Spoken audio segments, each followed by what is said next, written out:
You might be surprised to learn that the majority of your past investment losses could have been avoided, and it's actually something you have more control over than you realized.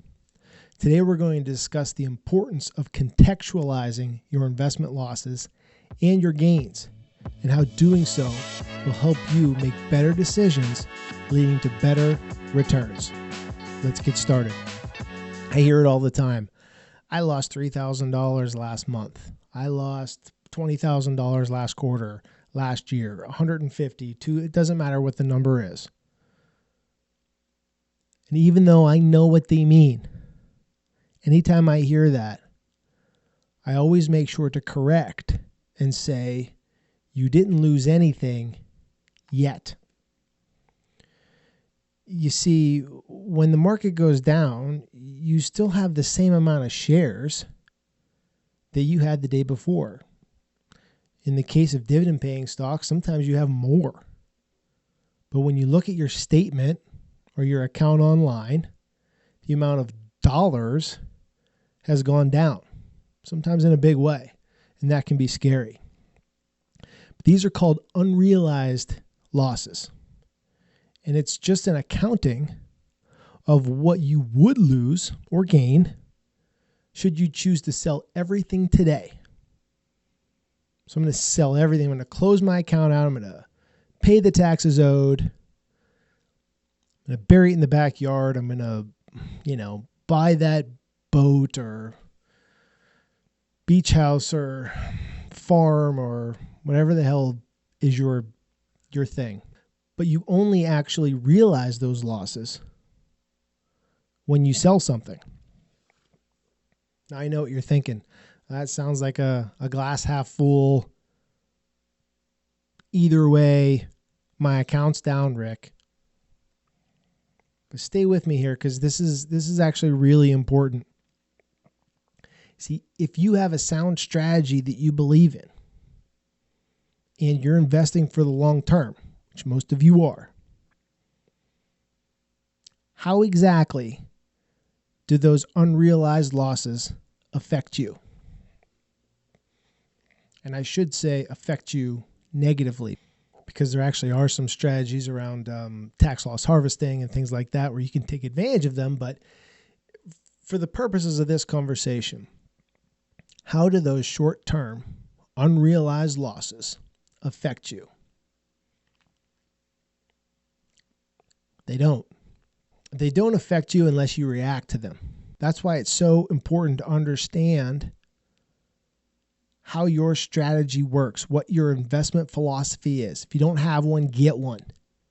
Because once you believe in something, you have a long-term strategy that makes sense. You won't be as likely to react to these short-term unrealized losses. Because when you do that, you actually realize the loss. You changed the strategy, therefore rendering it useless. And then want to come back when things are good and just plug right back in. But the strategy should have the short-term volatility built in. It already knows those things are going to happen. It has accounted for that. And if you make changes in the middle of it, it's actually no longer the strategy that you agreed to. It's this new thing where you are in control. And unfortunately, making bad decisions. This is common. This is the majority of people who underperform the general stock market, let alone a well-built portfolio. Just even the general stock market, the majority of people underperform. Not because of access, not because of conspiracy, not because of government. It isn't because of Wall Street, whatever you view that as, the big bad wolf. It's because of behavior, bad behavior.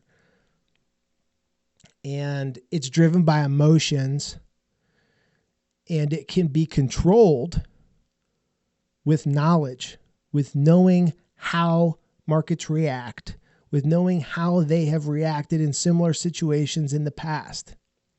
But Rick, I don't do this myself. I pay somebody to worry about this. I don't want to worry about it. Then stop worrying about it. If you're paying somebody to manage your portfolio and they have articulated to you how and why they're doing that, good. If you believe in that strategy, then stop worrying about it. But if you are worrying about it, then you need to educate yourself so that when you make a decision, it's the right one. Let me put it another way. If the value of your house dropped 20% next year, would you care? Think about it for a second.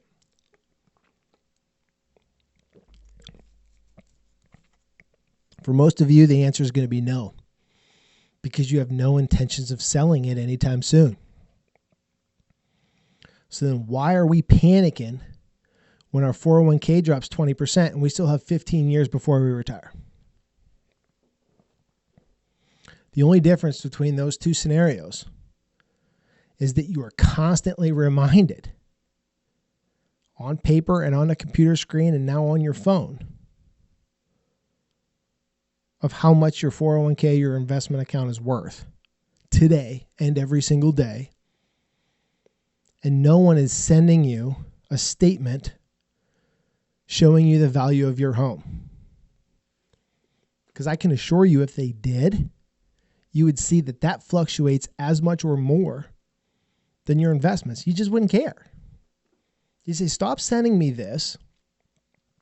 I have no intentions of selling my home.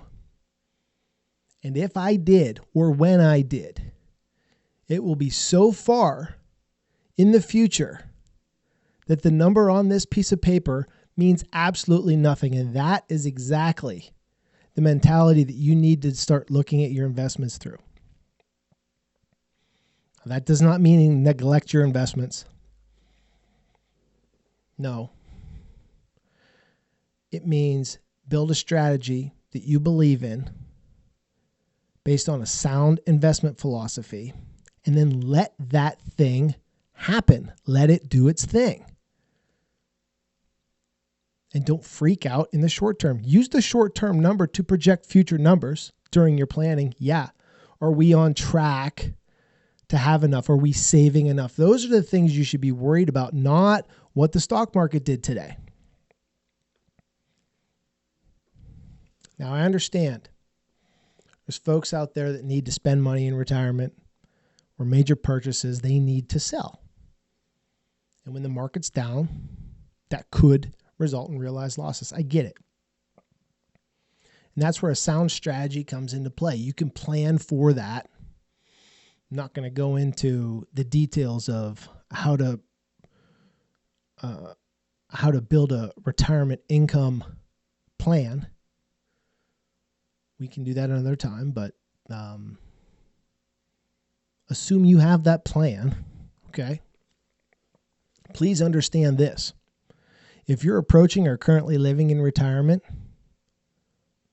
you do not spend all of your money the first day that you walk out of work for the last time. You should still have a 20 to 30 year investment horizon. Yeah, you're going to spend some money each year, and that should be planned for. But the bulk of your portfolio is still in it for the long term.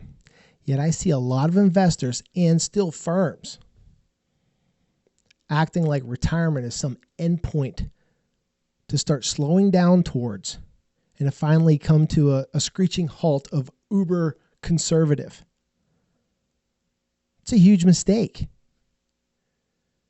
There's a lot of missed opportunity, and you are putting a lot more stress on yourself and on your plan because you have to save a hell of a lot more money if you're going to slam on the brakes and then use that money for another 30 years than if that money continues to earn for the next 30 years while you spend it. Another very common way that investor behavior is altered is the concept of extrapolation. This one's simple. If my account went down 5% last month and it went down 5% this month, well, then it surely is going to go down 5% next month and so on. So why not just stop the losses now? This is very common misunderstanding and leads to a lot of realized losses and huge mistakes and missed opportunity. This is not how the stock market works. And it's almost always the exact wrong time to sell and go to cash or get more conservative because you just experienced some pain. The pain's likely almost over. You've experienced the worst of it. You've already gone through the hurt. You did the thing. And now instead of staying put and experience the good, you lock it in. Stop. All stop. It's almost always the wrong time. And the results of you locking in those losses and then combining that with not experiencing the gains, that can be a setback that lasts decades. You can't get that time back. And it's so easily avoided by having a strategy that you believe in and sticking to it. And I don't say that lightly. I understand what it feels like to see your account go down. I experience it with my clients. Not having a sound investment philosophy that you believe in creates a self-fulfilling prophecy. If you don't have confidence that the account's going to come back up, you likely will never give it enough time to find out if it would. So the next time you look at your investment account, I challenge you to view it in a different light. Pretend it was the value of your home, or maybe the 69 Camaro you have in your garage, or the Harley that you've vowed to never sell, or whatever that important thing is that you're going to hold on to until the day you die. View it as something that's not being sold today, and then you'll begin focusing on the account's future value. And that is a much healthier way to plan and to live your life. Thanks for listening.